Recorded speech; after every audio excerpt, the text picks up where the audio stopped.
I'm not sure what my doctor replacing my rabbi. Doctor replacing the rabbi. Morning. What type of prayer are you here for this morning? Morning prayer. Write down what I had to eat. Yes. If you can just have a seat over there and wait for about 15 minutes. The prayer group is happening back there. Yes, and they're not ready for you. Or my rabbi replacing my doctor. Be a bit odd. Say Don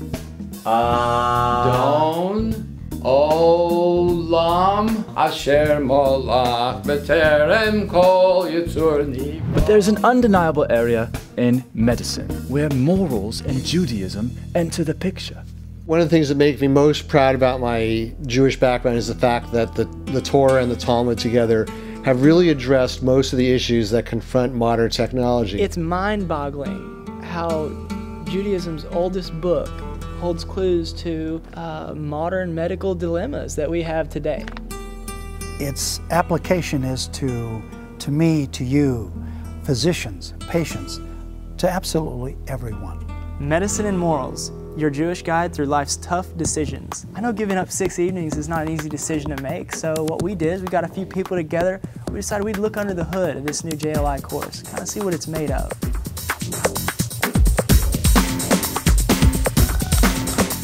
There is a rabbi in England, Rabbi Pink, who has a personal passion for the subject of medical ethics. And he started giving lectures on the subject to groups of doctors. Many locals who weren't doctors actually wanted in on these very relevant yet unknown issues. Rabbi Pink took all his experience and his tremendous knowledge of all factors of Judaism and created a lecture that is not only for doctors, but for everybody. A JLI affiliate from Kansas, Rabbi Weinberg, he actually happened to be at the lecture and was blown away. He contacted Dr. Silverstein, who's in charge of the JLI curriculum development. She worked with the author and many other educators to develop a rich, interactive curriculum for all JLI affiliates. They divided the course into 6 sessions where they could really dig in and focus on many essential topics. One topic is about choice, medical intervention. Is it a choice? Is it an obligation? When is it justified? One entire session is dedicated to reproductive medicine. The Catholic Church, for instance, was against in vitro fertilization. And from the early days, because of the Torah's view on when life begins, it was pretty easy. Is in vitro fertilization allowed? Is artificial insemination allowed? Is insemination with a donor sperm allowed? Is the use of donor eggs allowed? One of the questions facing the rabbinical community is the fact that we can now help couples accurately choose the gender of their babies. There's another session that goes into confidentiality. You would be absolutely astounded at how many times personal medical information can actually save a life. People want to know, Rabbi, I have this incurable disease. Should I tell the one I'm dating about it? What are the deciding factors for parents, for physicians? The session goes right into that. In all of the pilot sessions of this course, there were many questions about Judaism's view on mental illness. So there is an entire session dedicated to this very delicate subject. How do we balance the notion of protecting the interests of someone who cannot act as an advocate on their own behalf and allowing them inclusion into mainstream life to as much of a degree as possible? There is a session that deals with organ donation. And am I allowed to donate an organ? Am I obligated to save a life?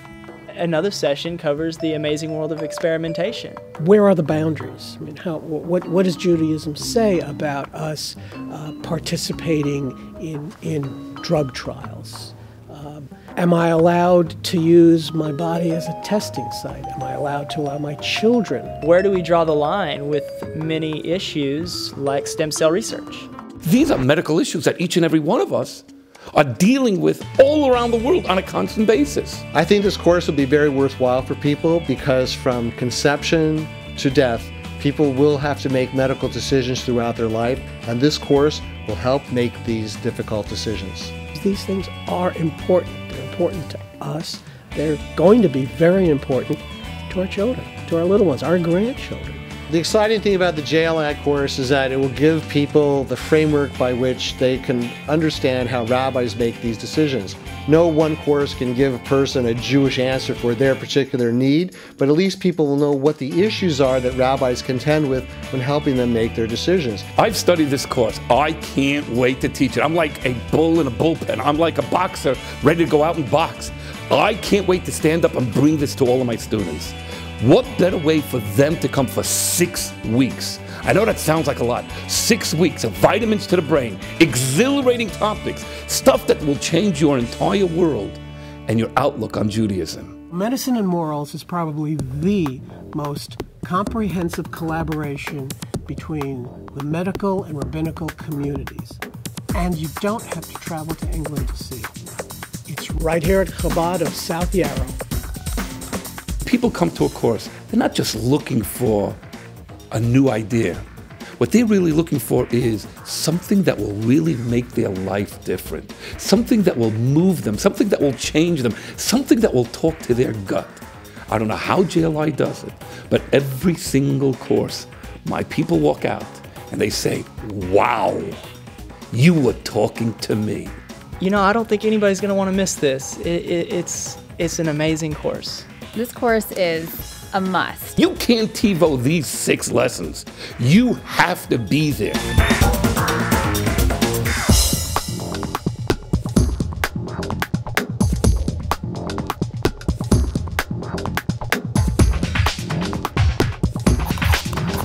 Visit myjli.com to reserve your seat.